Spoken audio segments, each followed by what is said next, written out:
Who can see me? Who can hear me? Yep. So excited to be here today. We just got back from Lagos. Camp Lagos was a blast.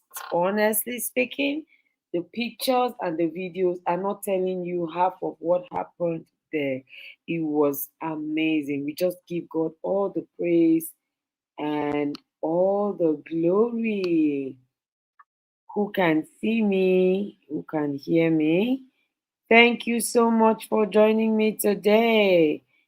I see you on Instagram. I see you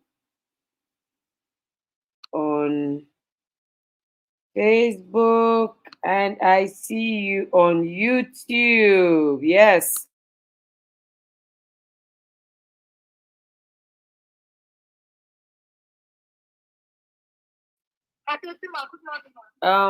I hope that everybody can hear me. I hope you can hear me. I hope you can hear me. Yes, let me know in the comments if you can hear or see me. Sorry, a bit of distractions here and there, but it's fine. Okay, I see some. I see you on. I see you making a comment. Yes, thank you so much. So, um, because we're around, and of course, because we have to have the talk show every Wednesday this month. I already mentioned last week or 2 weeks ago that throughout this month my mentees, young people, young boys and girls, and other young people that, by reason of the assignment, work with us, they are going to be coming, and sharing with us about the, the issues we're having, the issues you should watch out for, the issues that as a teen parent or pretend parent you're going to be dealing with. They are going to be coming here to let you know about it. I dislike had I known. I dislike come and help me repair something we could have prepared for. I think it's Coach Ebuka that says that um, prevention is better than cure, but cure is not even sure. The curing you want to cure, you are not even sure of it. So I would always push in a lot of my effort, my strength and everything towards prevention. The long holiday is the most volatile time of the year for young people. Take it from me. This is the time when they are coming in, they are, you know, exchanging values, exchanging information, so many. Now let me bring in my guest. My guest is not a stranger to the house. There you go. Blessing. Blessing has become very popular in our community because she has grown and she's still growing. She's passing through teenage to full blown adulthood, and now she's fully ready to give back to the same community that she has been blessed by. Blessing has been my mentee from when she was a preteen. Like you guys should have seen her then. She was so small. Yeah. But now she's an amazing young woman that I am so proud of. She's on the team of Ignite Online because she's doing her master's in the US. But Blessing is always, I called her around 2 a.m., 6 a.m. She's up, she's ready. Like everything I've always told my mentees to do, she's actually living it out. Live ready. No time for jellyfishness. No time for I don't know what is happening here. I cannot come and go and nothing like that. Thank you so much, Blessing, Thank you for for being having me. here. Good Thank you. afternoon, We love you. everyone. Please help me celebrate Blessing in the comments. I'm going to step out, yeah, and let her just do her thing. But remember that when it comes from a young person, and that's why I want to step out because I want the young people to just be free to express themselves. I want to just step out and be, at the back end so that they can actually tell you guys as it is. Many times it sounds like, oh, all these coaches, they always want to make us afraid so that we'll just do what we need to do. No, listen to her, just like John did last week. Listen to her and take it from a young person, take it from someone who is just crossing teenage. We're talking about peer pressure this holiday. I know that it's during peer pressure they school people how to toast babe. It's during long holiday. I know that it's during peer pressure they announce the new site, the new game, the new. It's during long holidays people start practicing all the rubbish that they have heard. So the long holiday and peer pressure is something I personally do not joke with. I was privileged to meet some of my mentees at the girls' hall for the first time on camp. It was such a beautiful meeting. Please, if your girl is not in the girls' hall, you will not understand until 10 years' time. And blessing, we're having a conversation and they were just sharing their struggles with me and all that. And these are people that I have been mentoring for months and for some for years. And they were sharing their challenges with a sense of victory, with a sense of empowerment. That was a win for me. They were not sharing their challenges helplessly, like, oh, I don't know what I'm going to do. No, they were sharing the challenges with a form of clarity, like this is what's supposed to be, and I'm not going to accept this. They are not there yet, but I mean they have moved and they are moving. So please get your girls into the girls' home. And if you have not registered for the Port Harcourt camp and the Abuja camp, you are already late. By this time next week, we're in Port Harcourt. Yeah, we're in Port Harcourt. Okay. So ensure that you get in with your children, your teenagers, 10 years and above. Okay. So blessing, tell us. Okay, let me just ask you one question before I go. Can I ask? Yeah, sure. Have you gone through any form of peer pressure in the US since you moved? For the US, in a way, but it's more around community and societal pressure. But Pressure, in terms yeah. of friends, I No, you are not bigger than them. You are necessarily. the boss. You are the treasurer, my darling. You No, are the treasurer. Pressure not them for necessarily. me. Not necessarily because I think I've been able to understand the concept of picking my own friends. I'm not just letting Mm-hmm. anybody into my circle. Mm-hmm. But with societal, yeah, here and there, Yeah, a which I'll lot. also, be talking about. Yeah. Okay. So you have the floor. I'll be at the back end and I'll be learning from you today. Love you so much. Thank you. All Okay. right then. Thank you so much, Auntie Tima. Hi, everyone. Don't let me say hi, guys, because I'm so used to that. My name is Blessing Amodu, as Auntie Tima has earlier stated, and I am currently pursuing my master's. But today is the topic is very, very interesting to me actually because I get to share my own experiences and also get to learn. Because at the end of the day, when you say things out, sometimes you're also talking to yourself in the process. So we're dealing with, preparing your teens for peer influence during the holiday. So let me give you a backstory. Um, I've been so hands-on right from when I can remember in terms of, oh, I do this, I do that, I do this. And I am here now. It now looks like I can do almost everything and anything when it comes to skill set. I love to cook. I love to make my own hair. I love to travel. I love to read books, and I want to manage businesses. And all of these are coming from the fact that I've been so busy, and I was busy even as a teenager and now as a young adult. And how was I able to acquire all of this, or how was I able to put all of this together? That's because during my teen years, for some reason, for many reasons, I was always hands on, right? And picking up all of these skills here and there. Now, let's go to peer influence. What is peer influence? Simple. My friend tells me to do this. I think about it. I feel like I don't want to be left out. I want to be cool. So let me try it out. It's as simple as that. There's no two ways about it. I want to try it out. Even if it's the negative, even if it's the positive, it seemingly makes me cool and fitting.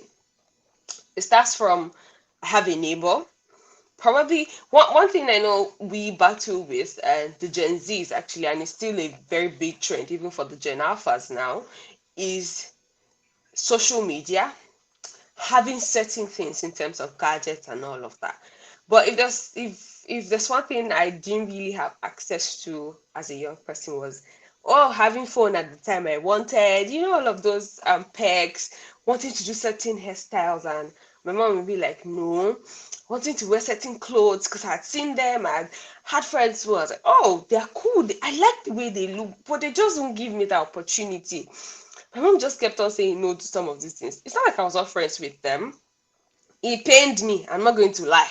It pained me so, so, so much that I didn't have those opportunities. Yes, there were some I wanted to try. Let me even just small. I remember in secondary school, right? It was one trend then was everybody had a boyfriend, right? It's not funny not talking about it. Everybody had a boyfriend apart from me. And that's because I already understood that I was not going to get into a relationship with somebody that the mother was still giving money to. They were still in their parents' house and we had to do sneaky sneaky. I just didn't like any sneaky sneaky thing. Anything I can fully come out to say, oh, this is what I want to do. I didn't even want to start it in the first place. Everybody had, paired up in class and all. So it now looked like I was the odd one out. At first, it didn't get to me until a particular season. We had gone to write our WAEC. My school would usually just take us out of the school premises, so we don't get to see parents doing WAEC, so we can concentrate and all of that. And to my greatest surprise, I just found out that, oh, everybody just had, relationships here and there. They would gist. As much as we had supervisions, we also allowed to gist with each other. The boys in separate place, the girls in separate place. But when we're going to, take classes or going to write exams, we talk. And I just felt like the outcast, the outlier. And I remember that particular day, in the circle of my friends, I had counted. We were six, we were a circle of six, and it was just two of us who apparently were the ones that didn't have someone to talk to. And I remember making a statement that everybody laughed about, but it came from a place of pressure. And I said, I think I want to go and sleep early today because me, I don't have anybody that will talk to me. And everybody just laughed it off, right? But it wasn't funny then because it looked like, okay, yes, I've stood my grounds for the longest of time, but am I doing something that is bad? Right? Because I couldn't see who to, hold on to. Even my friend who didn't have someone to talk to, then it's because the person was not in our school as at then and all. And I'm like, am I normal for not, wanting to fit in, do what everybody does? It stayed with him for the longest of time. And I can tell you for free that it got to a point I was considering, oh, me too, I want to get into a relationship so it doesn't feel like I'm the odd one out. So it doesn't feel like, oh, there's a problem with me, or is it that guys don't like me? Do I look a certain type of way? I started to question my physique. I started to question how I talk. I started to question even how I dress. I started to question the fact that, oh, okay, I'm a Christian girl. All of us are Christians now. And I remember in this church, they always tell me, don't do this, don't do this. And okay, I've listened, right? And I'm not doing it, but now it looks like I'm not fitting so well into society. And that disturbed me for long, even till I got into the university and then met a different strata of girls, met a different strata of human beings, and met a different strata of life entirely. And in the university, it's seemingly free to, be in relationships and all of that. But I already had these questions that were crippling my self-esteem. So this is what peer pressure does to, young individuals. Our self-esteem is on the line, it's hanging on a thread. So if we're not able to come to that realization on time, then it begins to sink in that, oh, we begin to fall for this, fall for that, and vices begins to enter. So how do we now ensure that we manage all of these things? Even in university, it's not like it was easy peasy. Okay, I'd gotten in. First, I dealt with the secondary school stage of not being able to, engage in relationship and all of that, even though it was seemingly the cool thing to do. Now I'd moved to a different phase of my life where, for one, I had to understand what was happening in my department because I got into school a bit late based off on like registrations and all of that. Entering the department, lectures are started, so I had to figure that out. Then there was the phase of, oh, somebody likes me in my class and my class was trying to pair us together. Those type of things just weigh on you so much that if you do not have a voice, it becomes a problem. That phase passed. We entered the phase of iPhone being the most trendy thing on campus, which is if you have an iPhone, you are termed the biggest girl. You have, those nice friends and all of that. And here is me, someone who went to school with a small phone, a small, button phone. That's what I got into school with if I was able to get my first, touch screen. And it was my grandma that gave me the money to even get the touch screen as at then. Went into school with that, and the pressure now is how do we upgrade to an iPhone? Then it was iPhone 7, iPhone 6, iPhone 7, and if you didn't have one, you just couldn't fit in. That's I'm talking about like the stages and layers. Now I'd left the stage of relationship. Now I'm talking about even in the university, because we enter universities as teenagers. Now this was the pressure. Phone. And I couldn't afford it. And I remember asking myself, because it led people to doing things that you don't even want to think about, you don't even want to hear. And I remember asking myself that, so how do we proceed from here? Because I just can't keep putting myself under this pressure of, oh, this happens, that happened. And everybody just kept on saying, Blessing, you're a cool person. Why don't you, want to fit in? You always like to look very odd. You just sit in front of the class so that you can listen properly. You just take notes and you leave. You don't even hang out. You don't even do all of this. That's because I understand that whatever makes me hang out now. I mean, I had friends, but my friends were my kind of person. That's why I said I picked myself, because those ones are the ones that are helping me stay grounded.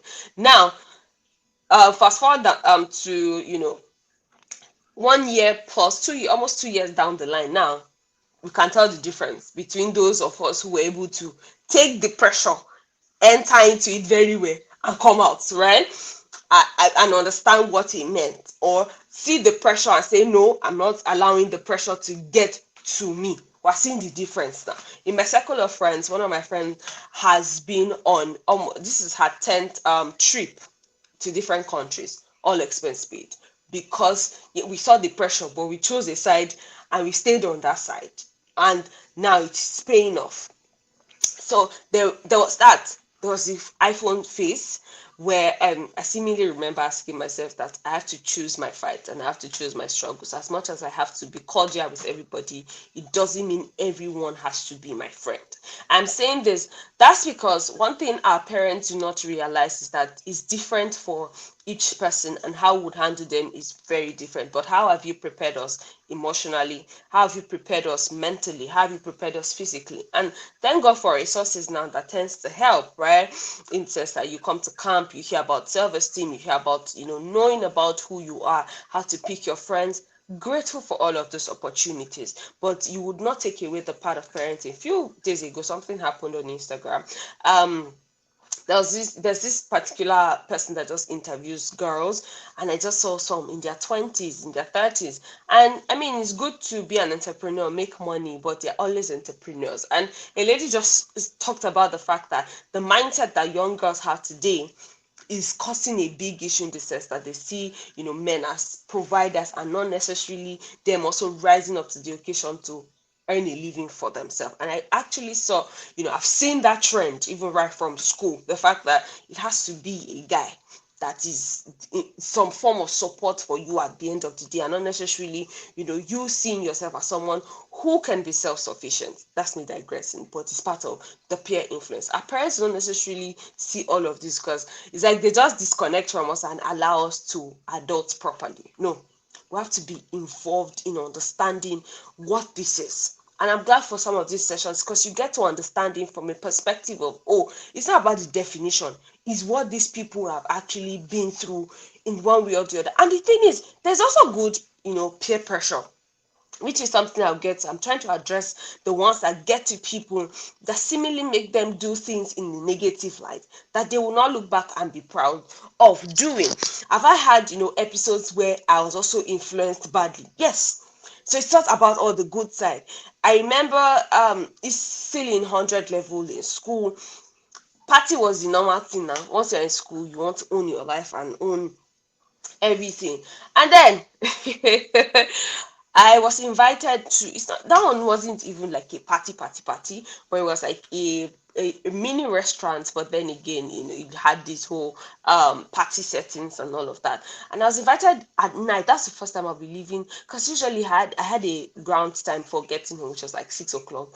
And that particular day in school, oh my god, whew, freedom. If you don't manage it, it will manage you. In school then, because I owned myself basically. My mom would call. She was very good at that. She would call and all of that. But I still was able to, at least most times, find my way out by 9 p.m., find my way out by 10 o'clock, and all of that. And I got invited to come and eat dinners at the time. Not just dinner, to celebrate someone, like 100 level and all of that. And I'm like, okay. I went with a friend, and I got there, finished eating, did everything. And I'm like, do I want to be seen in these settings? That was a question I asked myself after that had happened. I asked her, do I honestly want to be seen in some of these settings? And when the answer was no, that was the last time I ever went out. And what did I do? I now put myself under discipline, strict discipline of nothing under the earth, above the earth, in between it, would make me stay out of my house by 7 o'clock. My parents gave me 6. I added an extra hour just in case I had other things to do. Unless on exceptional cases that I have to be out, maybe because I was doing rehearsals, because in school I joined presentation group, so I was doing rehearsals a lot. And also, unless I have rehearsals, nothing takes me out of my house after 7. I don't want to know what it is. I don't even want to know if it's the birthday of the VC. Once it's past 7, I'm so sorry. I cannot come. I had to give myself that sense. And that's because I had an understanding of what it means to draw my boundaries with friends, what it means to draw my boundaries, because I also had an understanding of what I wanted to be. What do you tell your child? How do you help your child grow to understand what they want to be, or who they want to be, and what is acceptable and what is not acceptable? To be cool is fine. I don't have a problem with being cool. I'm a Gen Z. I want to be cool all the time. But I still have this at the back of my mind that, you know what? It's fine to be cool, but this is where you are going. And you can't be cool there, because that's not what they need there. Now, what do you do in some of this period to ensure that you are able to help your children? One, expose them to things like volunteering experiences. When they begin to gather experiences and see real life situations, it helps them deal with some of this pressure. Because my friend will not be inviting me to a party at night when I understand the risk that comes with being out at night.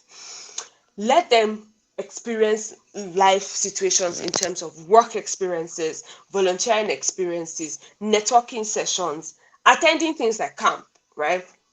That would help them build those connections that seemingly give them that foundation of what it means to have good friends, what it means to, be exposed to certain words. I'm grateful that I chose that path, and I'm speaking from my experience basically. After I came to the realization in 100 level first semester, second semester was way different for me, because now I put myself under a structure. And I thank God I didn't get to the extremes, but it was better that I had just come out of it on time. What did I do? I joined the social organization on campus, and I'm grateful. That has been one of the best decisions I made for myself, because today I am into the SDG world fully because of joining a social organization on campus, and that was what gave me the kind of friends I have today, that I call a community, because they were like minds basically. Now, they were like minds, they thought like me. All my friends came from my social organization. We were tagged the odd ones, because we're always going for community projects, reaching out to communities, trying to come up with solutions, having brainstorming sessions, like brain tasking sessions where you sit down and you want to prefer solution. So the only influence that you can have on me is ensure that I'm able to come up with a solution for this particular problem that we are dealing with. That helped us, because we had competitions that we're preparing for. We needed to create a standard for our school, so we're busy. That says, how do you engage your children during the holiday? Do you engage them in such a, yes, the holiday is for rest. I'm an educator and I advocate that, please, most, if you can get them off things that has to do with formal education and transition into informal education, that would really go a long way as to how it affects their formal education when they resume back into the classroom.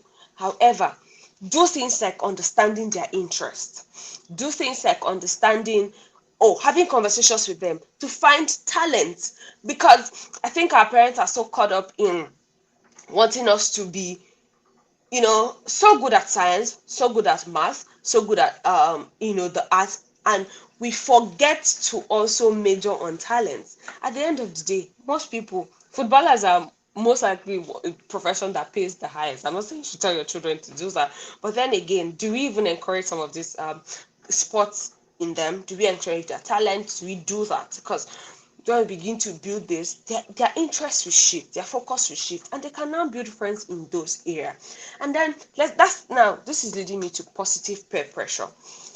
My friends are people who are also in the same space as what I do. We run NGOs together now. I'm in SDG4 and I run an NGO by myself. My friend has her own NGO and she runs it by herself and all of that. And then we see us applying for grants, trying to go to conferences so that we can have opportunities to speak and all of that. That's friendship started from school. I'm not someone who was so exposed to applying for opportunities, applying for grants, but my friend was. And having conversations with her, she taught me how these things work, how I can be able to get into them properly. And I started to learn. At first I didn't know how to write full essays on how to apply for some of these opportunities, because they need you to have skill set like storytelling and all of that. I didn't know how to. And what did I do? I taught myself using my friend's influence. So I asked her questions, sent her my essays to review, and I listened to her correct me in the process. So I was able to get better. And now today we're seemingly here and there speaking about this, doing that in one international group or another. And that's because we were feeding off of each other. That is the positive side of peer pressure. Me allowing her to influence me because I know it is for the greater good, but because I know the difference between it being for the greater good and it being something damaging for myself. Why you should teach your children or let them understand the difference between the good and the bad is the fact that the good makes you better. The bad seemingly destroys your self-esteem, your self-confidence, and who you are meant to be, because it waits for you in front. That's the thing, it just waits for you in front. As much as it leads to certain vices that people pick up, it just waits for you in front, and then you have to now start dealing with it. When we hear trauma, we hear all of those things. Some of them have different roots, and I just finished a course on psychology, and it was very interesting to know that there's certain things that we do that come from experiences, mostly like our childhood experiences, adolescent and all of that. So imagine if we're able to put ourselves right in adolescence, which is like the teen years and all of that. So at this period where they are mingling with people, it should not be about let us be cool. Let my children belong to a group that says, oh, they are amazing kids, they are this, they're that. But what are we watching out for? What is the value that those things are bringing? I'm not saying don't expose them to gadgets. It's beautiful to expose them to gadgets because we need a lot of people in tech. Yes, Nigeria needs to be a tech hub. We need to digitalize, but we can't do that if we don't have young people in tech, because we are the leaders of today, not necessarily just tomorrow. We need them in tech. So how do we now ensure that and not just belonging to groups where it's about the cool stuff, it's about the next happening thing that they're talking about? How do we ensure that they're involved in conversations like what is happening in science? While I was preparing for this, I remember the youngest climate change activist is Greta. You can go and read about her. And she's still a teenager. But yes, she has amassed so much influence and speaks a lot about climate change. If I ask our parents today, what does climate change mean? Or what is affecting us currently? You think the scorching sun everywhere, the change in dynamics, the heat wave and all of that, it just falls on us? No, that's the effect of climate. So we might not necessarily know what climate is, but it's something, it's a field to explore for your children. It's a field to ensure that they understand. You never can tell. There might be one of the greatest activists for Nigeria. in the climate change industry. There is education, there is science. How many of our children know about robotics? How many of our children know about the current trends in science? AI, for instance. AI is gradually taking like an upward spiral. But as Africans, as Nigerians, we are not necessarily we're so detached from that reality. And that's because what do we put in place to ensure that we're giving them the right form of pressure? The right form of pressure. Emphasis. I said I joined a group, and from there I was able to make friends and identify. I've said one thing is the good and the bad. Another thing is for you to teach them how to identify some of this pressure for themselves. Okay, what does this mean to engage in peer pressure or fall for certain things? You can ask questions like, how will I frame it now? Because sometimes our parents are seemingly very impossible to reach when it comes to some of these things. Like, in the top of my head, I'm just thinking if I've ever had conversations with my mom as to what I go through. I don't think so. I don't think that ever happened, right? So this I'm just going to make up an instance where I randomly get a question from my mom saying, how are you? Just your friends, how are they? Right? What do you guys do? Like, what are your interests, basically? Like, like, what are you people interested in? I'm struggling to actually come up with, the right questions. Like, what are you people very, very interested in? I want to know.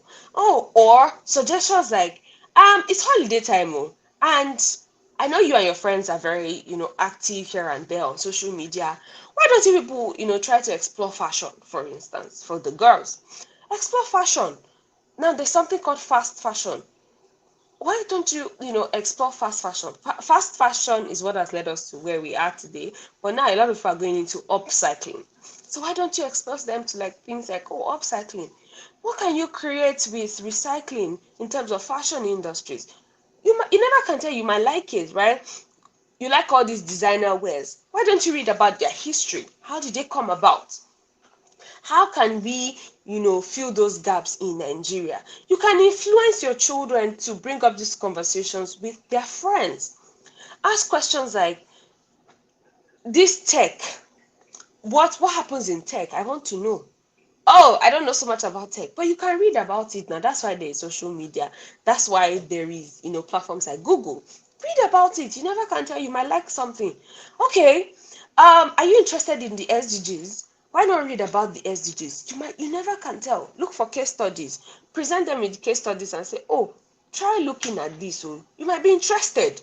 Or in a field where you say you want to pursue, why don't we look for something very interesting in that field to check? There's something even in law called, I was reading about the gap in it recently. I don't know, I'm just so busy reading here and there. And they also look for things like lawyers who are, you know, very active when it comes to artificial intelligence, right? That's because for artificial intelligence, there always needs to be a back person to garbage in. If the computer is garbage in, garbage out. So they want to ensure that it works in line with certain laws and all. But I can't be the one to impute it. Somebody that has an understanding of the law and someone that has an understanding of tech is someone that can now work in that aspect to ensure that it works. But the research said that there is a gap in that line. So even in the seemingly cool stuff like law, there are certain gaps that can be explored. You know, exposing them to all of these conversations tend to occupy their mind. So I'm not just thinking about the beautiful dress, but I'm thinking about Louis Vuitton, who makes dress, right? Who makes the up fashion, who are seemingly the designers that everybody wants to wear. And I know their history and I'm interested. I'm like, oh, this is how Louis Vuitton started. It motivates me. I want to tell my friends about it. Because one thing I know about young people is we like to talk, especially when we have the knowledge of something. We don't like to, be the odd one out, because it's also being the odd one out is what leads to all of this pressure that we are talking about. So I don't want to be the odd one out, so I'm very well read. I discovered something here, and that's why I talk about, societal pressure in the sense that when I got here, my knowledge gap from, Nigeria and what is obtainable here is quite different. And the first thing that shocked me was the fact that there was so much to learn. There was so much catching up to do, even though now, yes, I was exposed to, certain knowledge about the Western world, but there was so much catching up to do. So I had to put myself up for, this, that. Like I said, I just finished, reading a course recently. That's because I was trying to catch up with the educational system and understand what was happening. So there is that constant, me gaining knowledge and all of that. And it would have been beautiful if maybe I started a bit earlier to understand the dynamics, but nonetheless, I did not give up on that. Enroll your children for book clubs, give them books that exposes their mind. Thank God Auntie Tima is an author. She has quite a range of books. Please do ensure to patronize her and give your children a head start as to what it means to be wide read, because honestly it's going to help them in the future. You might not know what you are doing for them now, but just wait 10-15 years down the line. So that was a shock I got entering into this society and seeing that, oh, my knowledge gap is wide. And what did I do? I sat myself down and I'm like, okay, it is something I love to do. I have a book here currently. I like to write things down a lot because it helps me remember, and not just remember, it also helps me stay on track. And then I started to write the knowledge gap and decided to go on extensive research, and I've been learning so much. I've been learning so much because I would have contributions to almost any and every field. I'm interested in management now, and I'm doing a lot of courses in management, and I love the knowledge that is giving me. I'm relating all of this so that you can see when I say something is waiting for you in front. Because I had a background of positive peer pressure, it's already in front waiting for me. I had a lot of things on my plate lined up. I'm not complaining. I was telling myself that this is the life I prayed for and it's here. I'm not complaining. However, if I did not have that background of positive peer pressure, I would not be here today. But I'm directing this to parents because we need you people to be very involved with our lives. We need you people to understand what happens with our lives. It's not about let my child just grow and have the best life. However, in having the best life, we need you to provide us with certain things. Exposure is important. Being friends with our parents is also important, because how do we now intend to address some of these situations? Most parents don't even know their children are going through any form of peer pressure whatsoever, and that's because there's so much disconnect. We can't even tell our parents that this is what I'm going through, that is what is coming. I can't even ask for examples to say, okay, stylishly, mommy, this is one thing that I saw, or daddy, this, how do I deal with it? We cannot even connect with our parents. So they live in their own world and we live in our own world. And that's because sometimes our parents do not even want to understand what happens with us in every stage and in any stage of our life. The world has gone digital. And so you must understand the intricacies of social media. So how do you now help your children in addressing conversations that have to do with social media? Because the truth is, this pressure we're talking about, some of them do not come to the doorstep to happen. They happen on this gadget, phones. They do not come to the doorstep. But how do you equip your child who lives with you that even with the fact that it happens on a device, you can be able to stand your ground? Is if you understand the differences between the negative and the positive, and if you understand what to do to ensure that they are occupied, if you understand how to infiltrate. I'm not saying you should take over their life, but learn infiltration by asking the right question. If you understand, okay, this is not what I'm caught up for, I'm going to put them with, peer mentors, I'm going to put them with mentors, I'm going to put them under some certain kind of guidance that helps. And I would also seek certain kind of guidance that would help me to ensure that I'm keeping conversations with my children. Believe you me, if you do that for them, they will thank you later. Because how do you make a holistic adult? Is if you are able to be involved in all processes of their lives. Like I said, volunteering is very important because it helps them to gain experience early on. It helps them to see life in another perspective. Trust me, there are certain fields your children are interested in that they might not have come into the realization yet until you have conversations around them. And if you can find organizations that do those things, you never can. Something as simple as an email will go a long way. Email the organization, oh, I want my child to come and see what you people do. You even if they don't respond, at least you made an effort. Use YouTube to learn about the field. Let their minds be occupied with the possibilities that are available, and not necessarily about the um about, when they say the devil, the idle mind is the devil's workshop. Yeah, it's very true. So how do we engage them in things like I said earlier, fashion, sports? Girls, for instance, are so disconnected from the world of sport. How do we bring them into that structure? Because we need them. Yes, we do need them in sport. Sports pays well. Don't tell anybody I told you, but it's not even about the payment. It's about that aspect of life that we need to explore. Maybe I wish I had learned, football. I was interested in football early on in my life. I think now I'm now more interested in football. Exposing them to all of these things would help. Exposing them to things like media. Now, how do I mean media? Presentation, TV hosts, all of these things helps them to broaden their mind, read about things, understand certain intricacies, and that's how you deal with peer pressure in a society that is fast rising, a society that is fast paced, a society that just keeps going and keeps going and keeps going. So as you are ensuring that, oh, you don't want your child to be influenced negatively, you don't want this, let them be the influence. And if you don't prep them so that they are well informed with knowledge, they cannot seemingly rise up to the point of being the influence. Like, rather, they will be the ones to fall for that influence. It doesn't hurt if your child is the one that is able to say no and bring people to the right side. But have you prepared that child to be the person that says no, to be the person that understands the negatives, to be the person that understands the positive and is able to drag people her way? That's what I want to leave with parents today. How well do you know your child, and how well have you guys had conversations about peer pressure? Yeah, so thank you so much. Thank you so much, Blessing. He was looking like he wanted to drag us. In fact, he actually dragged us. When you ask that kind of child really, really like seriously come and ask you about these things, and they tell you that, oh, see what my friend is pressuring me to do and all that. This issue of peer pressure is so deep. It comprises of about 90 to 95% of the vices that teenagers go through. That's the truth. If not 99. Almost every wrong thing they are doing, a friend, a friend, a friend. So even as an organization, we're looking inward to say, what do we do with these friendships? What do we do with the circles, the community? How can we maximize it? How can we move it from negative to positive, from pressure to influence, from pressured to pressurer? How can we look at it? And we're coming up with a lot of interventions.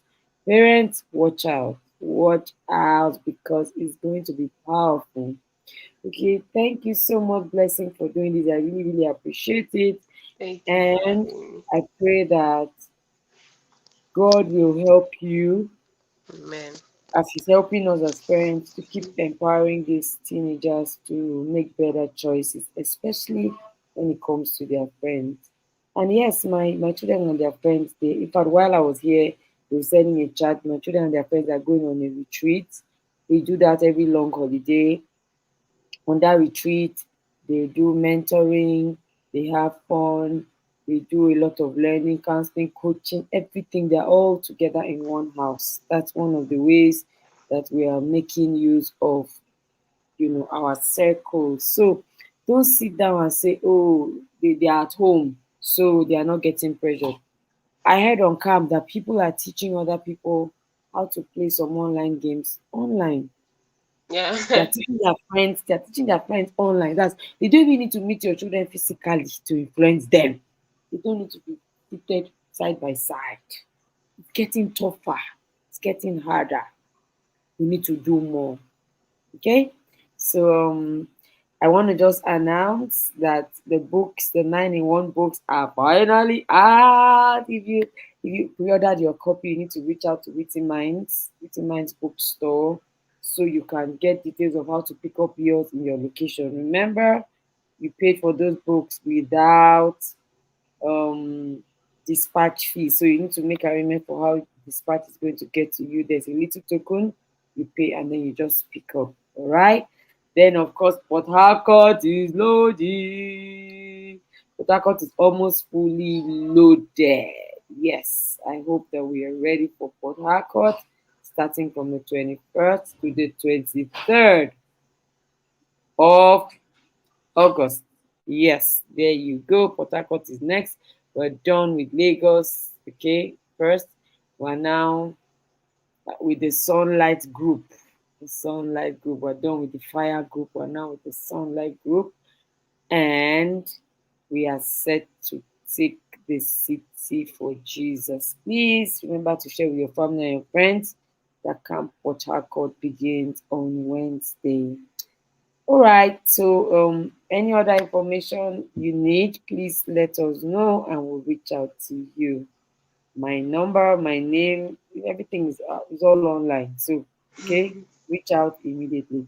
Thank you so much, Blessing. I'll Thank you let for you run off, having me. to conclude the rest of your day. I pray that it ends well Amen. and look Thank forward you. to see you here again and again. God bless you, No baby. problem. Thank you. All Same here. right. Thank you everyone for sticking with me, sticking with us on the show. Looking forward to seeing you again next week with another amazing um peer mentor who is going to be sharing with us on another issue as it concerns our children and teenagers. Thank you and do enjoy the rest of